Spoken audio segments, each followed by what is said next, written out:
Hi lovely people, so glad you are here on Amala Midun. Welcome to my channel. അങ്ങനെ നമ്മുടെ 3XOയിലെ first ട്രിപ്പാട്ടോ ഇത്. പൂനെയിൽ ഒരുപാട് നല്ല ടൂറിസ്റ്റ് പ്ലേസ് ഉണ്ട്.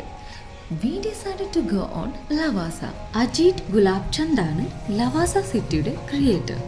In 1999 അജിത് ഗുലാബ് ചന്ദ് ഇന്ത്യയിൽ നിന്നും ഇറ്റലിയിലെ പോർട്ടോഫിനോ സിറ്റി കാണാൻ പോയിരുന്നു. പോർട്ടോഫിനോ സിറ്റിയുടെ സൗന്ദര്യം കണ്ട അദ്ദേഹം ഇന്ത്യയിലും ഇതുപോലെ ടൂറിസ്റ്റ് സിറ്റി ക്രിയേറ്റ് ചെയ്യണമെന്ന് തീരുമാനിക്കുന്നു. അദ്ദേഹം ഇന്ത്യയിലേക്ക് തിരികെ വന്നു. ടൂറിസ്റ്റ് സിറ്റി ക്രിയേറ്റ് ചെയ്യാൻ വേണ്ടി തനിക്കുള്ള എല്ലാ സോഴ്സും ഇതിനു വേണ്ടി ചെലവാക്കുകയാണ്. ഞങ്ങൾ വീട്ടിൽ നിന്ന് ഇറങ്ങിയപ്പോഴേക്കും മഴയൊന്നും ഇല്ലായിരുന്നു കേട്ടോ. കുറച്ച് ദൂരം കഴിഞ്ഞപ്പോഴേക്കും ചാറ്റൽ മഴ പെയ്തു തുടങ്ങിയിരുന്നു. അങ്ങനെ കുറച്ച് കഴിഞ്ഞപ്പോൾ നമുക്ക് വയറ്റിൽ നിന്ന് മൂളിച്ചും പാട്ടൊക്കെ കേൾക്കാൻ തുടങ്ങി കേട്ടോ. വിശപ്പിന്റെ വിളി വന്നതിന്റെ ഫസ്റ്റ് സ്റ്റെപ്പ് ആട്ടോ ഇത്. സെക്കൻഡ് സ്റ്റെപ്പ് വേറെ ഒന്നും നോക്കാനില്ല കേട്ടോ, ഡയറക്റ്റ് പോയി കഴിക്കുക. അങ്ങനെ ലഞ്ച് കഴിക്കാൻ വേണ്ടിയിട്ട് നമ്മൾ ഹോട്ടൽ രാജ്യോഗ് ഫാമിലി റെസ്റ്റോറൻറ്റ് മുന്നിൽ വണ്ടി സൈഡാക്കിയിട്ടുണ്ട്.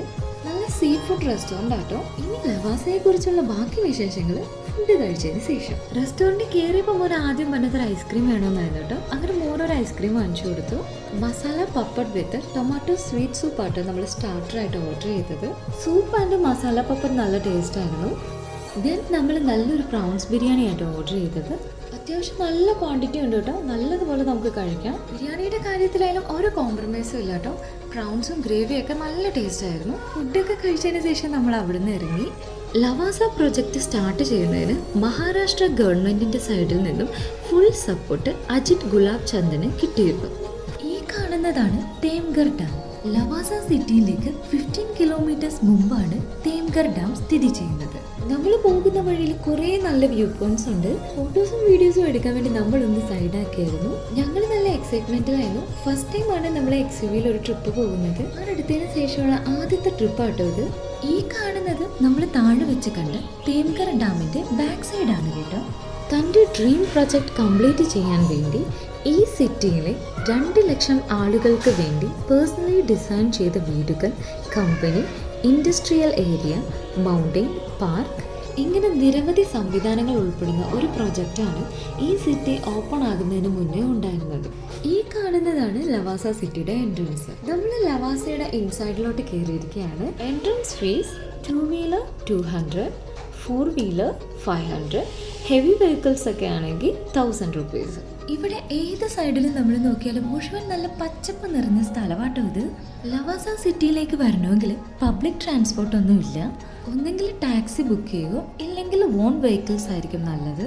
Pune to Lavasa 65 to 70 kilometres ആകട്ടോ. ഇവിടെ കുറേ വ്യൂ പോയിന്റ്സ് ഉണ്ട് കേട്ടോ. ഇവിടെ നിന്ന് ഈ കാഴ്ചകളൊക്കെ കാണാൻ നല്ല ഭംഗിയായിരുന്നു കേട്ടോ. നല്ല സ്ഥലങ്ങൾ കാണുമ്പം എങ്ങനെയല്ലേ ഫോട്ടോസും വീഡിയോസും ഒന്നും എടുക്കാതിരിക്കാൻ പറ്റുക.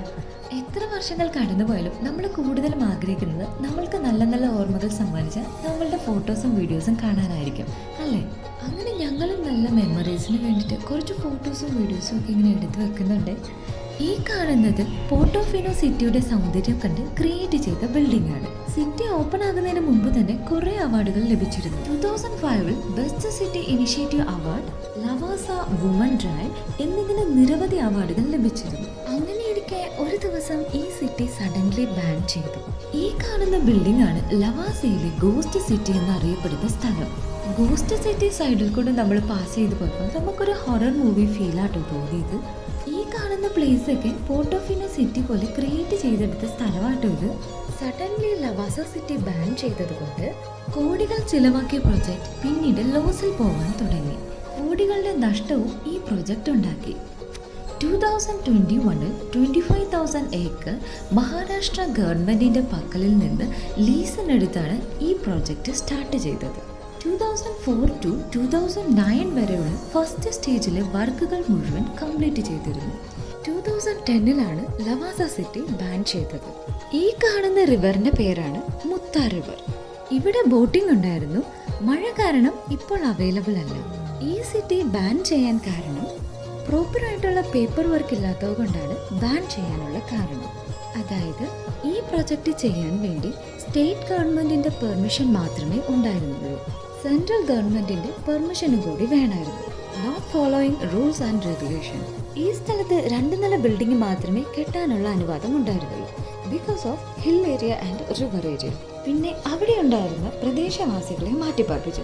ബട്ട് അവർക്ക് ആവശ്യത്തിനുള്ള കോമ്പൻസേഷൻ നൽകിയില്ല. ഇതിൻ്റെ അകത്ത് തന്നെ നമുക്ക് ഫുഡൊക്കെ കഴിക്കാനുള്ള റെസ്റ്റോറൻ്റ് ഒക്കെ ഉണ്ട് കേട്ടോ. ചെറുതായിട്ട് ചാറ്റൽ മഴ പെയ്യാൻ തുടങ്ങി. അങ്ങനെ ഞങ്ങൾ അവിടെ നിന്ന് മൂവായി. ഇനി ആരെങ്കിലും മഹാരാഷ്ട്ര പൂനെയിൽ വരുവാണെങ്കിൽ ലവാസ ടൂറിസ്റ്റ് പ്ലേസ് ഉറപ്പായിട്ടും വിസിറ്റ് ചെയ്യുക. ഇവിടെ ഫുള്ള് സ്നോ ആണ് and it started to be covered in a thick layer of snow.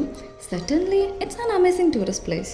ശരിക്കും ഞങ്ങൾ നല്ലതുപോലെ എൻജോയ് ചെയ്തു and it's been a fantastic trip down memory lane. ഇനി നെക്സ്റ്റ് വീഡിയോയിൽ കാണാം. I hope this video is useful. If so please like, share and subscribe. Thank U.